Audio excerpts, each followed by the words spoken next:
Welcome to Ghost Hunting Getting Started. Thanks for tuning in. If you're new, welcome.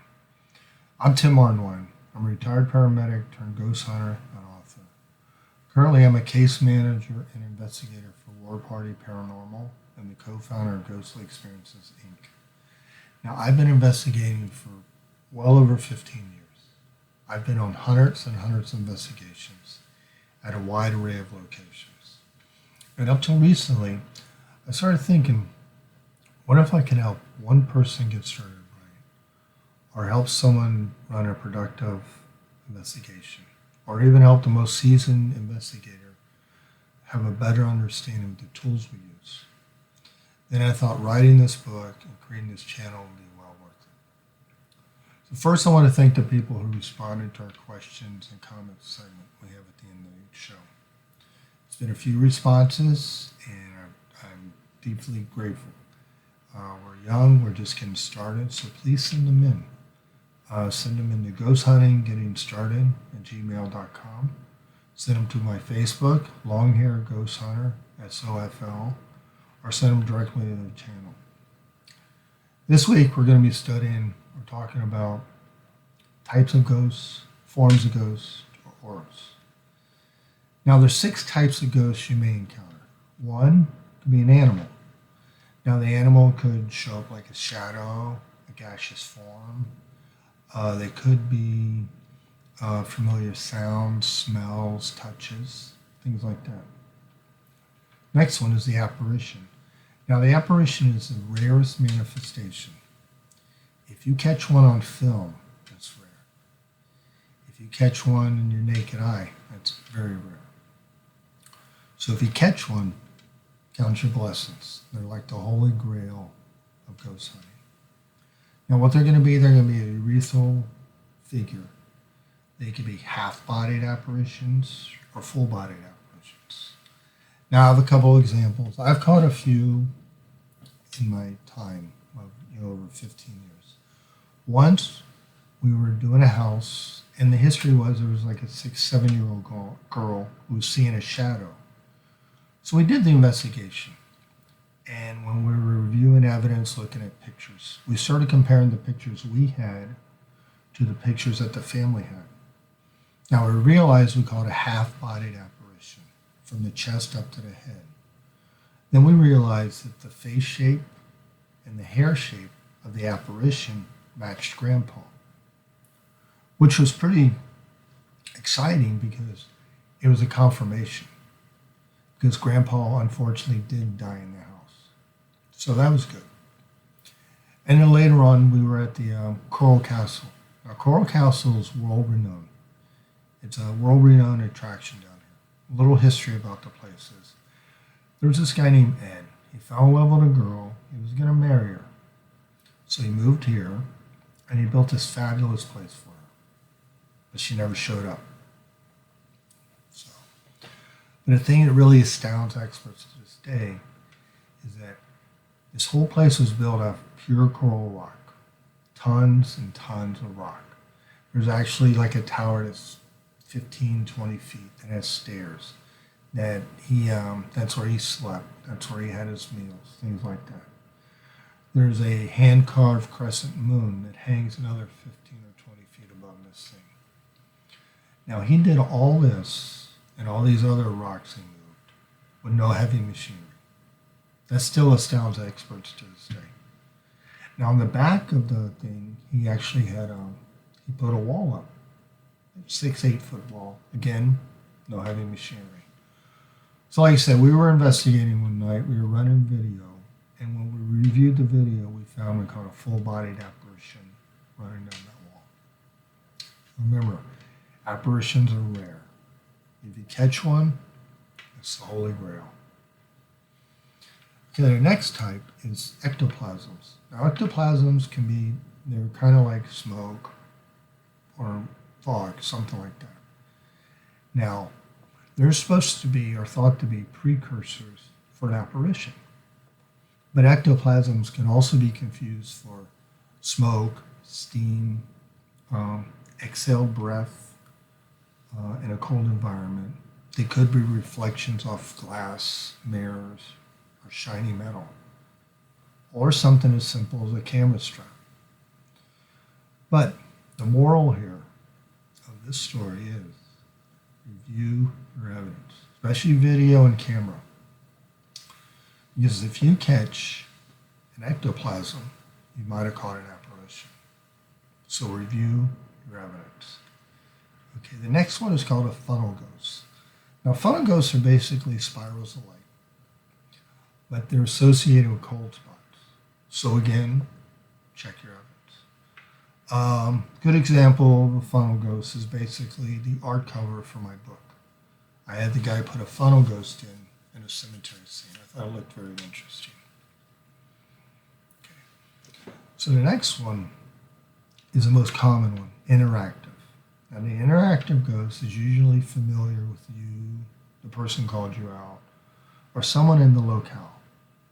You know, they're familiar with someone around there. Okay. Now interactive ghosts can interact by several ways. Sounds, words, smells, touch, moving objects, things like that. Now the cool thing is, since they can interact, they're able to respond to requests if they want to. Like, can you move this? Or can you make a noise? Now, a lot of investigators, most investigators bring a lot of tools. Meters, cameras, video recorders, things like that. Now, the cool thing is, the theory is interactive ghosts can interact with your tools. But the only thing is, you got to give them guidance. Yeah, especially if you're like in a historic location. If you're in a historic location, interactive ghosts may not know what a camera is. He may not know what a video recorder is. He may not know what this is. This is called a millimeter. Now, we're going to go deeper into what the lights mean and the button mean as we go along, as we get deeper into the tools. But I want to use an example. This particular device has something called a component for REM. So when you're talking, when you're setting this down, you may want to say, listen, we're going to set this down. You can let us know you're here by getting near this antenna. Now what will happen is the light will light up, they'll make noises. But it's a way for you to tell us you're here. So basically, give them guidance. If you want them to interact, you got to help them out a little. Okay? Now, the last type is probably the most scary for people. It's called shadow figures. Now, shadow figures, a lot of people think they're like humanoid figures more than ghosts because they're very defined. You can, in a shadow figure, you can actually see a head shape, shoulders, body, limbs, things like that. Very defined. But since they're dark, a lot of people think they're evil. Now, I've been doing this for years and years. I've caught a lot of shadow people, a lot of shadow figures. I guess I've been fortunate because I never really had a bad experience with them. To me personally, I think they're more curious. Like they're always checking in on us. Like you might see one, duck around a corner, or you might see one in the background, or you might see one running by. I think they're curious, checking in on us until they realize we know they're there. Then they leave. Now, they don't leave like a poof. You could see them running away. You could see them walking away. But the thing I do agree on is everybody who's seen a shadow figure says the same thing. Says they're darker than dark. And they are. They are. And it's cool because, if you can kind of let yourself go,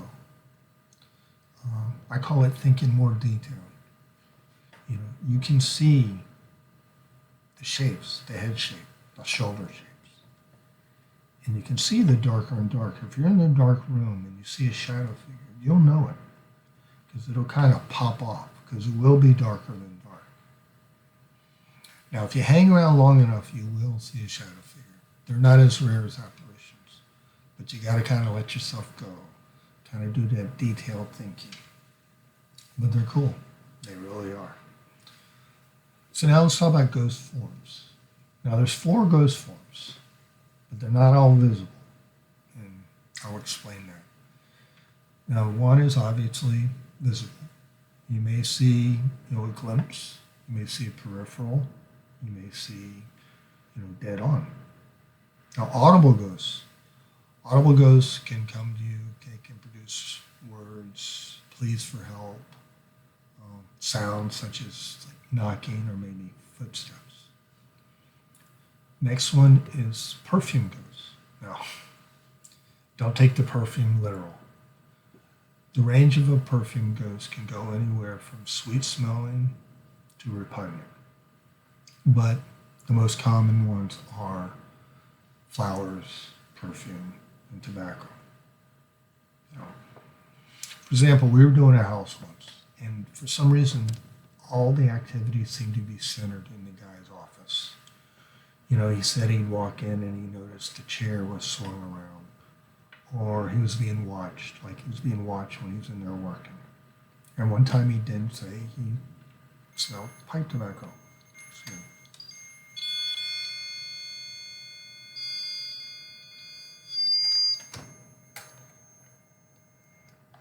Sorry about that. So he smelled pipe tobacco. So we went in the room. We were there for like an hour. And we really didn't catch anything. We didn't catch any EVPs. We didn't really catch any pictures. But at the end of the hour or so, we did catch a whiff of pipe tobacco.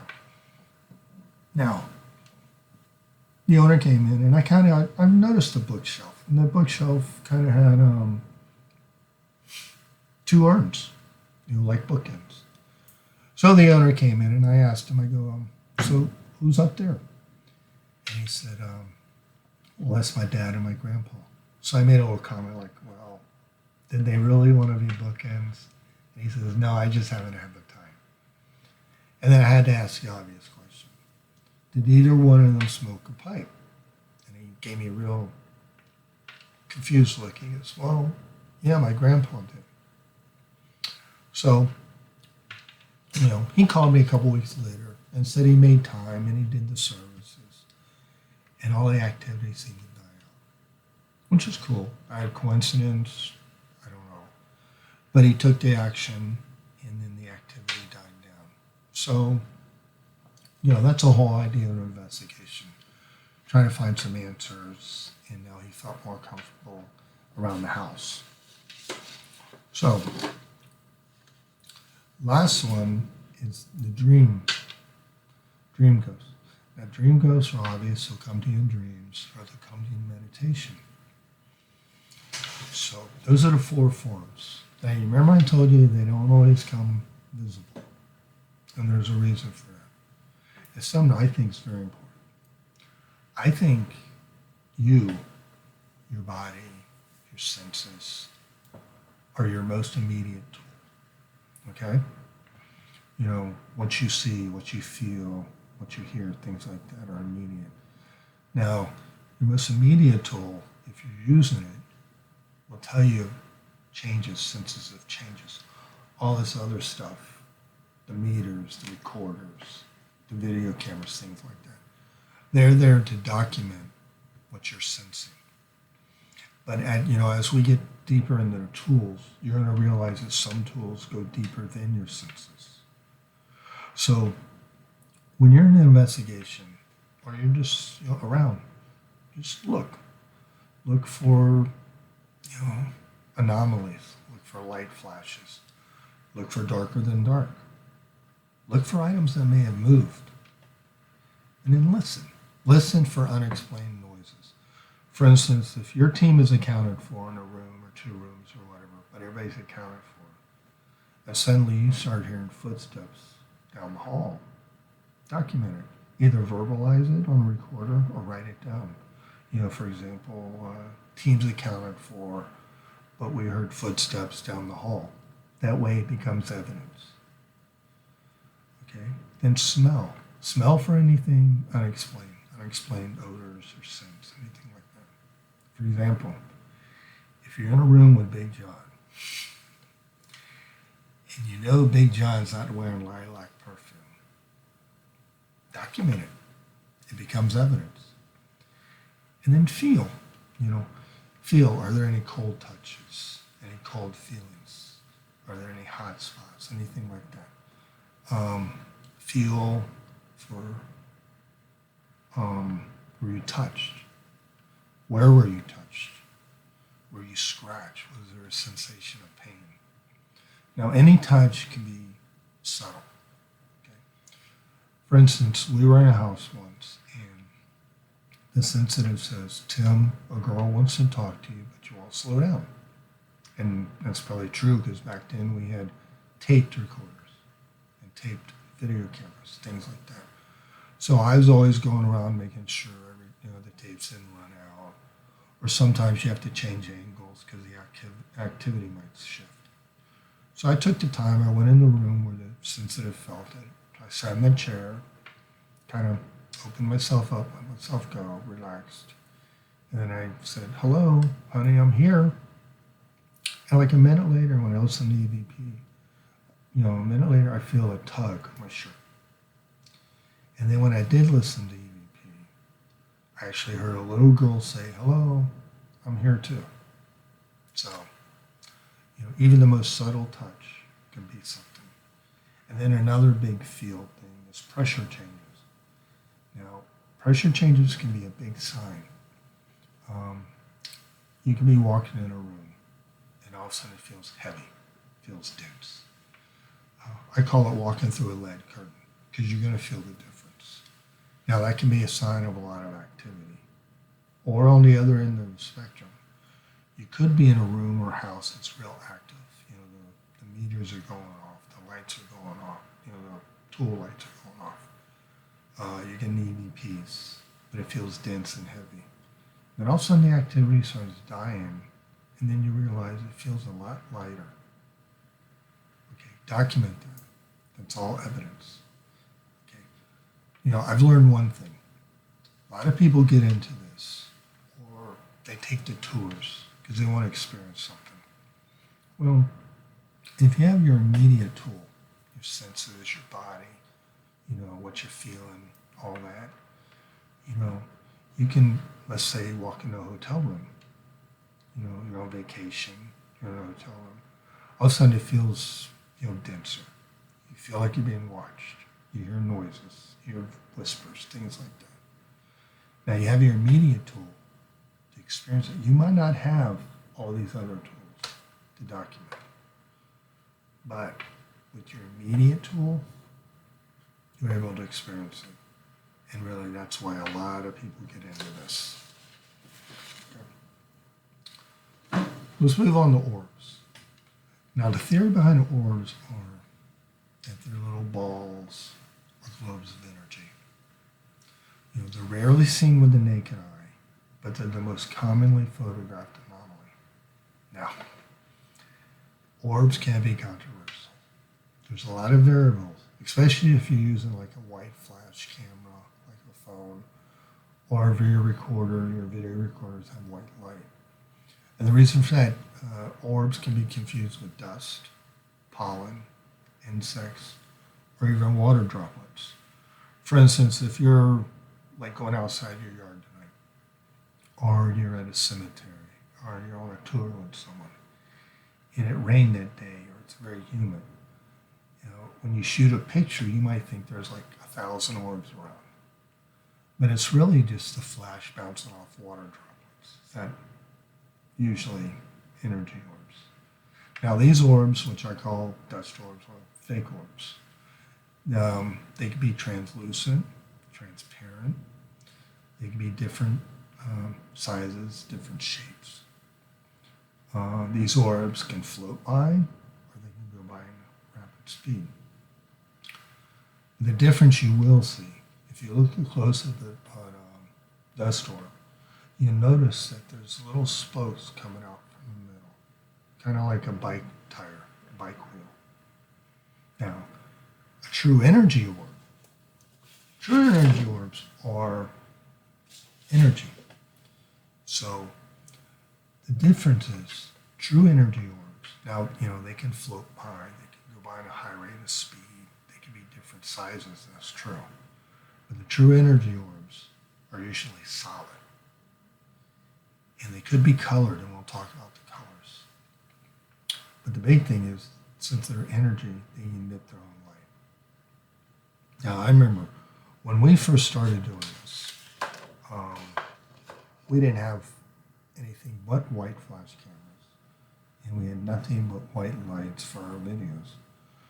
So, in order to knock down the risk of dust orbs or false orbs, I would literally tell the client, like 30 minutes, an hour before we get there, please turn off the air and fans. That way it knocks down dust movement and things around.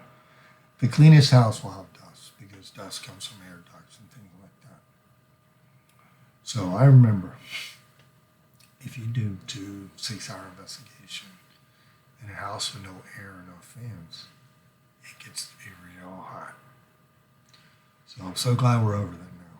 Now we have infrared and full spectrum. And we're going to talk about that as we go along. Now let's talk about colored orbs. Colored orbs are very rare. I've seen one colored orb, a red one. Your most common colors are going to be white and silver. Okay? So we're going to go through the colors in the meetings, because if you do run across one, I'd like you to know what they mean in the colors that are possible. So let's go through this. The colors are black. Black can be malevolent. Blue can be tranquil. Now brown can be earthbound ghosts. You're going to have gold. Gold can be happy, angelic. Green can be curative, which is basically they're there to cure or heal something. You have lavender can be a messenger of God. Orange can be comforting and forgiving. Peach orbs can be comforting. You got pink orbs, which can be accepting. Purple orbs are kind of like, they're there to tell you they're at peace. Or they could be wise.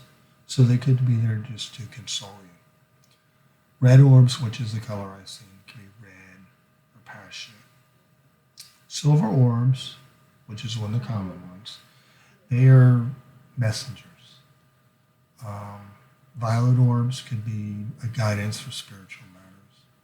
White orbs, which are another common one, they're there as a protector ghost. And yellow orbs are there for caution, as a warning. So there's a lot of colors, a lot of messaging. Now I have all these orb colors and messaging in the book. So if you want to check out the book, they're always there for you to go back and refer to. So let's look at questions and comments that we received.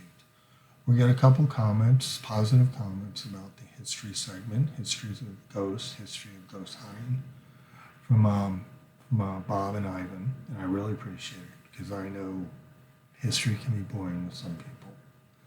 But like I said, I always think it's good to know where you started from. And as you know, or you don't know, letting you know now, at the end of each show, we're going to do an EVP. We started that last segment. An EVP from one of my investigations. And I put it out there and I asked for your comments, what you think it said. And I have no qualms about differences, because there's some that I explained in the other segment, that there's some called kind of like matrixing hearing. You can hear something different than I hear. Now, I put the EVP out there, and I got a response from a Miss Blandina. Now, Miss Blandina thought she heard the name Ivy. I thought I heard Lindsay. Now, to refresh it, or if you haven't seen it yet, we did the EVP at the Davy Schoolhouse at one of the back houses. And we did it in what I called the sewing room. I thought I heard the name Lindsay. Now, Miss Blandina thought she heard Ivy. She could be right. But what I'm going to do is, when I get back in the Davy Schoolhouse and I talk to the staff, I'm going to ask them if the name Ivy is relevant to the house or any history. Because it could be. It could be a name that no one's thought of in a while. Okay? So I appreciate the comments. Keep them coming. Ghost hunting, getting started at gmail.com. Long Hair Ghost Hunter, SOFL, Facebook, or directly on the channel. This week, we're going to get an EVP that's very recent. In fact, it's last week. I went out to a couple locations to see if I can get in to see how everybody's doing. So I got into the Gold Coast Railroad Museum. Now, the Gold Coast is actually a museum that has actual railroad cars. Like there's a military car. There's the first segregation car. There's bar and dining cars from decades and decades ago. There's a presidential car that was actually used by presidents up to Ronald Reagan. And then there's one called the Zephyr. Now the Zephyr is a classy travel car. It went from all around the country. Now I was in the dining car, and it's rare I asked 2 questions, got 2 responses, which is kind of cool. Okay. I asked, "Can I have your name?" And I heard Frank, which is kind of exciting because that's a confirmation of part of the history of that place. And then I said something like, "Well, do you know we're coming back? I'm bringing people back to see you. What do you think about that?" I think it said, "That's right," or "That's all right." So please, listen to it. I'm going to put it up, listen to it over and over. Please let me know what you think, what I said. Okay? Because remember, there's hearing matrix. Okay? So listen, thanks for tuning in. I appreciate it. Thanks for subscribing. If you like the journey we're on, Ghost Hunting Getting Started, please subscribe. Check out the book, Ghost Hunting Getting Started, at Amazon. Okay? Now next week, we've been through the history of ghost hunting, the history of ghosts, types of ghosts, forms of ghosts. But starting next week, we're going to start really getting into ghost hunting getting started. We're going to be talking about 4-minute team and roles for each team member. So it should be real cool. So listen again. Thanks for tuning in. I really appreciate it. And if you're going out ghost hunting, be careful, be safe, good luck. And, share the evidence. If you want, send the evidence in. Let us look at it, give you some feedback, and we look forward to hearing from you guys. Thanks again for everything. Good luck out there, and we'll see you. Videos air on Tuesday. Live announcements will be announced on this channel or through our Facebook. Hopefully we can start getting out to the locations because the locations are starting to loosen up. So once again, thanks again. I look forward to seeing you guys next week. Thanks.